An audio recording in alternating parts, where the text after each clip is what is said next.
नमस्कार, कैसे हैं आप? आशा है आप स्वस्थ हैं तथा अपना ख्याल अच्छे से रख रहे हैं।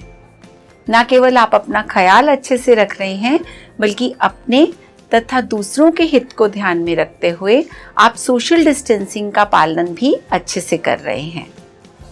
पिछले अध्याय में हमने फ्रांसीसी क्रांति की बात की थी, जिसमें हमने देखा कि किस प्रकार फ्रांसीसी क्रांति के परिणाम स्वरूप फ्रांस में स्वतंत्रता तथा समानता की भावना का संचार हुआ था। न केवल फ्रांस बल्कि यूरोप तथा एशिया के अन्य देशों में भी एक सामाजिक संरचना का पुनर्गठन करने पर बहस छिड़ गई थी। व्यक्तिगत अधिकारों का स्वरूप क्या होना चाहिए, सामाजिक सत्ता पर किसका नियंत्रण होना चाहिए, इस बात पर अलग अलग लोगों की अलग अलग राय थी। एक खेमा कहता था कि सामाजिक बदलाव तो जरूरी है, परंतु यह धीरे धीरे होना चाहिए। वहीं दूसरे खेमे का कहना था कि सामाजिक संरचना का पुनर्गठन करने के लिए सामाजिक ढांचे को पूर्ण रूप से बदलना जरूरी है। आज जिस विषय पर हम आपसे बात करेंगे वह आपकी हिस्ट्री की पुस्तक का दूसरा अध्याय है, जिसका नाम है यूरोप में समाजवाद तथा रूसी क्रांति।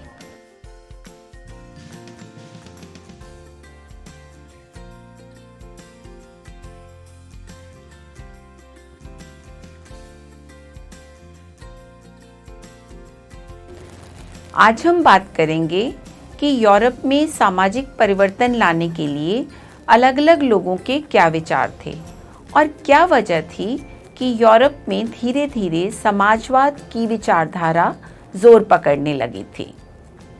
तो जैसा कि मैंने अभी बात की कि यूरोप में किस प्रकार का सामाजिक परिवर्तन होना चाहिए, इसके बारे में लोगों में मतभेद थे और इसी वैचारिक मतभेद के चलते यूरोप में 3 खेमे बन गए थे: उदारवादी, रेडिकल और रूढ़िवादी।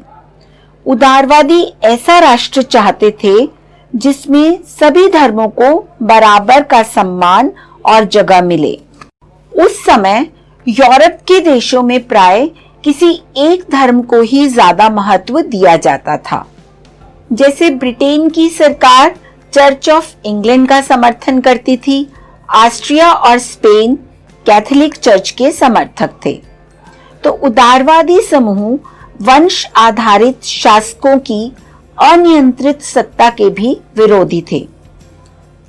वे सरकार के समक्ष व्यक्ति मात्र के अधिकारों की रक्षा के पक्षधर थे। उनका कहना था कि सरकार को किसी के अधिकारों का हनन करने या उन्हें छीनने का अधिकार नहीं दिया जाना चाहिए। यह समूह प्रतिनिधित्व के आधार पर एक ऐसी सरकार निर्वाचित करने के पक्ष में था जो शासकों और अफसरों के प्रभाव से मुक्त हो। लेकिन यह समूह लोकतंत्रवादी नहीं था। यह लोग सार्वभौमिक वयस्क मताधिकार यानी सभी नागरिकों को वोट का अधिकार देने के पक्ष में नहीं थे। उनका मानना था कि वोट का अधिकार केवल संपत्तिधारियों को ही मिलना चाहिए। इसके विपरीत रेडिकल समूह के लोग ऐसी सरकार के पक्ष में थे जो देश की आबादी के बहुमत के समर्थन पर आधारित हो। इनमें से बहुत सारे लोग महिला मताधिकार आंदोलन के भी समर्थक थे। ये लोग बड़े जमींदारों और संपन्न उद्योगपतियों को प्राप्त किसी भी तरह के विशेष अधिकारों के खिलाफ थे।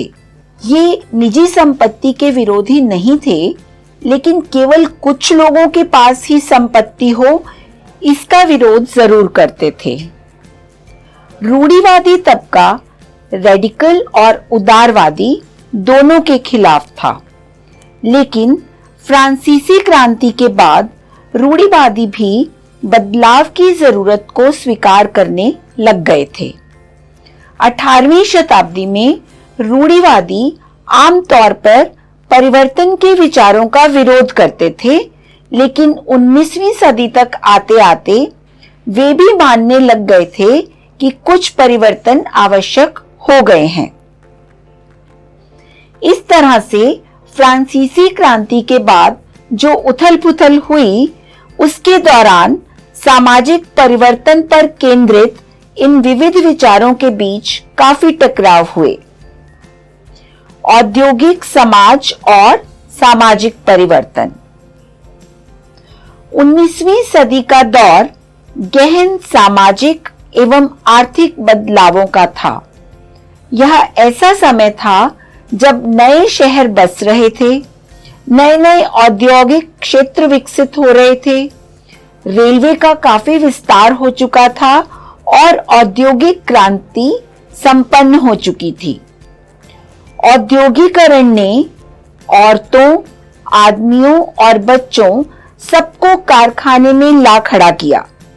काम के घंटे बहुत लंबे होते थे, मजदूरी बहुत कम थी, बेरोजगारी आम समस्या थी, औद्योगिक वस्तुओं की मांग में गिरावट आ गई थी, शहर तेजी से बसते और फैलते जा रहे थे तथा आवास और साफ सफाई का काम भी मुश्किल होता जा रहा था। उदारवादी और रेडिकल दोनों ही इन समस्याओं का हल खोजने की कोशिश कर रहे थे। बहुत सारे उद्योग व्यक्तिगत स्वामित्व में थे। रेडिकल्स और उदारवादियों के पास काफी निजी संपत्ति थी, उनके पास बहुत से लोग नौकरी करते थे और इन्होंने इससे काफी पैसा भी कमाया था। उदारवादी और रेडिकल दोनों ही चाहते थे कि औद्योगिकरण की वजह से आई समस्याओं के कारण किए जा रहे प्रयासों को बढ़ाया जाए। उनका मानना था कि यदि मजदूर स्वस्थ होगा और पढ़ा लिखा होगा तो इस व्यवस्था का भरपूर फायदा उठाया जा सकता है। रेडिकल और उदारवादी लोग जन्मजात मिलने वाले विशेष अधिकारों के विरुद्ध थे। व्यक्तिगत प्रयास, श्रम और उद्यमशीलता में उनका गहरा विश्वास था। उनकी मान्यता थी कि यदि हर व्यक्ति को स्वतंत्रता दी जाए, गरीबों को रोजगार मिले तथा जिनके पास पूंजी है उन्हें बिना रोक टोक काम करने का मौका दिया जाए तो समाज उन्नति कर सकता है। यही वजह थी कि 19वीं शताब्दी के शुरुआती दशकों में समाज परिवर्तन के इच्छुक बहुत सारे कामकाजी स्त्री पुरुष उदारवादी और रेडिकल समूहों व पार्टियों के इर्द गिर्द ही गोलबंद हो गए थे।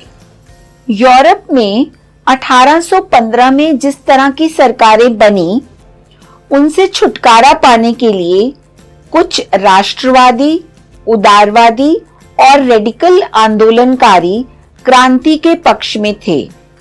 फ्रांस, इटली, जर्मनी और रूस में ऐसे लोग क्रांतिकारी हो गए और राजाओं के तख्ता पलट का प्रयास करने लगे।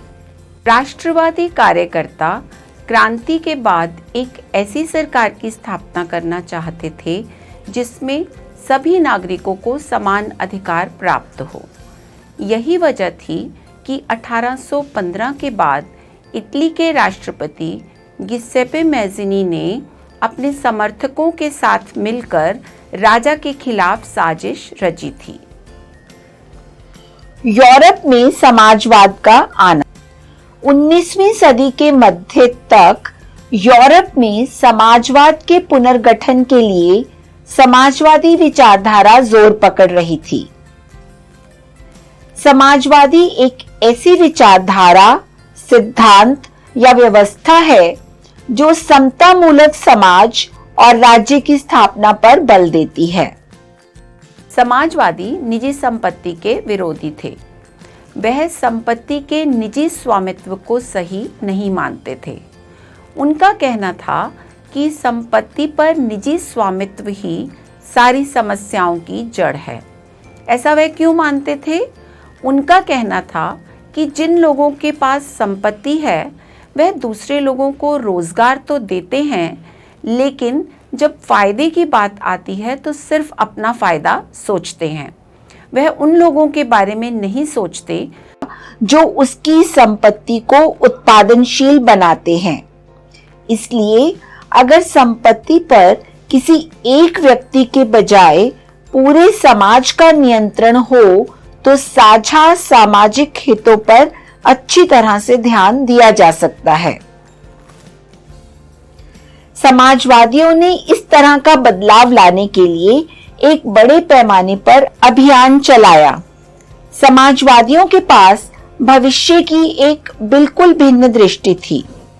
कुछ समाजवादियों को कोऑपरेटिव यानी सामूहिक उद्यम के विचार में दिलचस्पी थी।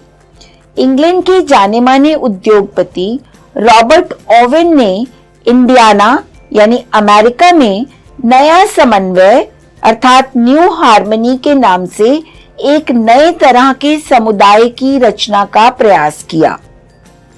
कुछ समाजवादी मानते थे कि केवल व्यक्तिगत पहलकदमी से बहुत बड़े सामूहिक खेत नहीं बनाए जा सकते। वह चाहते थे कि सरकार अपनी तरफ से सामूहिक खेती को बढ़ावा दे।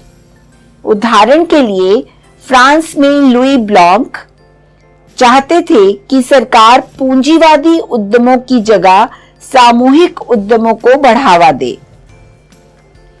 कोऑपरेटिव ऐसे लोगों के समूह थे जो मिलकर चीजें बनाते थे और मुनाफे को प्रत्येक सदस्य द्वारा दिए गए काम के हिसाब से आपस में बांट लेते थे।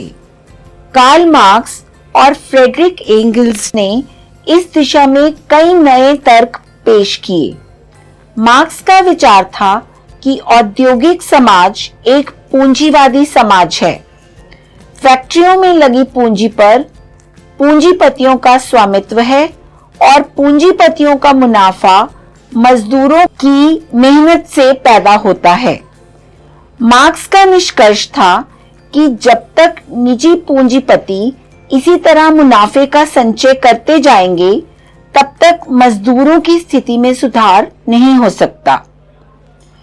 इस स्थिति में सुधार लाने के लिए मजदूरों को पूंजीवाद व निजी संपत्ति पर आधारित शासन को उखाड़ फेंकना होगा।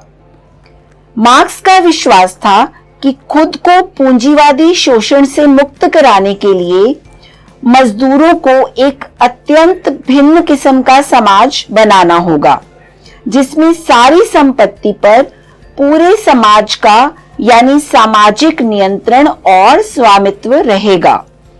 उन्होंने भविष्य के इस समाज को साम्यवादी समाज का नाम दिया।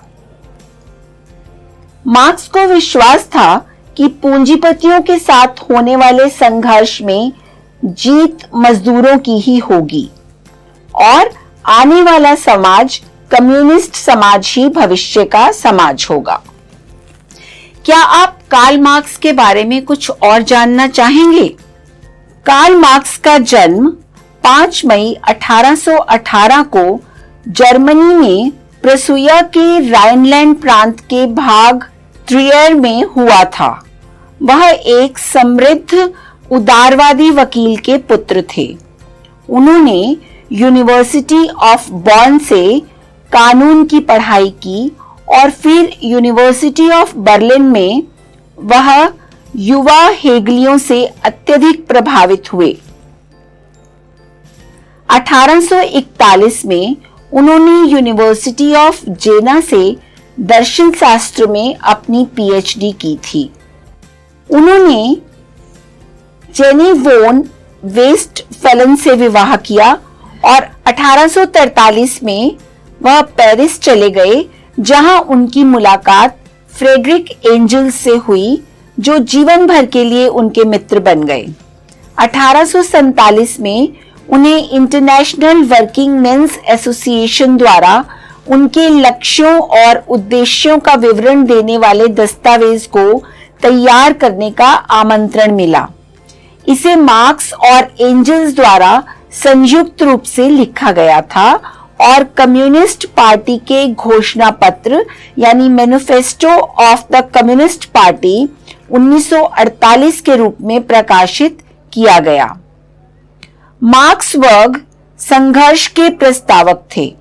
उनका मानना था कि वर्ग संघर्ष समाज में परिवर्तन के लिए प्रमुख प्रेरक बल हैं। कम्युनिस्ट घोषणा पत्र में मार्क्स और एंगल्स ने अपने विचारों को स्पष्ट और सार रूप से प्रस्तुत किया। इसकी आरंभिक पंक्तियों में कहा गया है कि अभी तक के सभी समाजों का इतिहास वर्ग संघर्ष का इतिहास है। 1849 में मार्क्स को इंग्लैंड निष्कासित कर दिया गया और वह 1883 में अपनी मृत्यु तक वहीं पर रहे। 1870 का दशक आते आते समाजवाद का विचार पूरे यूरोप में फैल चुका था। समाजवादियों ने द्वितीय इंटरनेशनल के नाम से एक संगठन भी बना लिया था। इसके साथ साथ जर्मनी तथा इंग्लैंड के मजदूरों ने अपनी कार्यशैली तथा परिस्थितियों को सुधारने के लिए संगठन बनाने शुरू कर दिए थे। संकट के समय अपने सदस्यों को मदद पहुंचाने के लिए इन संगठनों ने कोष स्थापित किए और काम के घंटों में कमी तथा मताधिकार के लिए आवाज उठाना शुरू कर दिया। जर्मनी में सोशल डेमोक्रेटिक पार्टी के साथ इन संगठनों के काफी गहरे रिश्ते थे तथा संसदीय चुनावों में भी वे पार्टी की मदद करते थे। 1905 में इंग्लैंड में लेबर पार्टी का गठन हुआ। फ्रांस में भी सोशलिस्ट पार्टी का गठन हुआ, लेकिन 1914 तक यूरोप के किसी भी देश में समाजवादी अपनी सरकार नहीं बना पाए थे। हालांकि संसदीय राजनीति में उनके प्रतिनिधि जीतते रहे और कानून बनाने में भी उनका महत्वपूर्ण योगदान रहा, लेकिन सरकार पर उदारवादियों, रेडिकल्स और रूढ़िवादियों का ही दबदबा रहा। चलिए अब कुछ प्रश्नों के उत्तर जानने की कोशिश करते हैं। क्या आप मानते हैं कि सार्वभौमिक वयस्क मताधिकार देश के सभी नागरिकों को मिलना चाहिए? क्यों? समाजवादी विचारधारा के लोग निजी स्वामित्व को सही नहीं मानते थे। क्या आप बता सकते हैं ऐसा क्यों था? समाजवाद की विचारधारा का भारत पर क्या प्रभाव पड़ा? मान लीजिए कि निजी संपत्ति को खत्म करने और उसकी जगह सामूहिक स्वामित्व की व्यवस्था लागू करने के सवाल पर आपके इलाके में एक बैठक बुलाई गई है। आप उस बैठक में जो भाषण देंगे वह लिखें। तो आज अभी तक हमने बात की रूढ़िवादी, उदारवादी तथा रेडिकल्स के खेमे के बारे में, औद्योगिक समाज तथा सामाजिक परिवर्तन की तथा यूरोप में समाजवाद की। इस अध्याय के अगले भाग में हम बात करेंगे रूसी क्रांति तथा प्रथम विश्व युद्ध की। आज के लिए इतना ही। तब तक के लिए नमस्कार।